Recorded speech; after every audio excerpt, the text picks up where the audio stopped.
അബുദാബിയിലെ saint George Orthodox cathedral Malankara Orthodox സുറിയാനി സഭയുടെ കീഴിലുള്ള ഏറ്റവും പ്രധാനപ്പെട്ട പള്ളികളിൽ ഒന്നാണ്. 1970-ൽ UAE രാഷ്ട്രപിതാവ് Sheikh Zayed bin Sultan Al Nahyan അനുവദിച്ച സ്ഥലത്താണ് ഈ പള്ളി നിർമ്മിച്ചത്. അദ്ദേഹം തന്നെയാണ് 1970 ആഗസ്റ്റ് 7 കൽദിയയിൽ പഴയ പള്ളിക്ക് തറക്കല്ലിട്ടത്. 1983 നിലവിലുള്ള സ്ഥലമായ അൽ മുസഫിലേക്ക് പള്ളി മാറ്റി സ്ഥാപിച്ചു.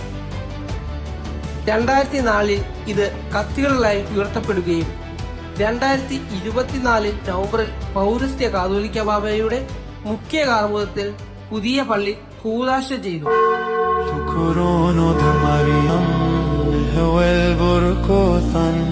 وسلوث تهوى شورو نفشوثا ريحو باسيمو هوفو أبوار لبسلتو مريم يلها صالوه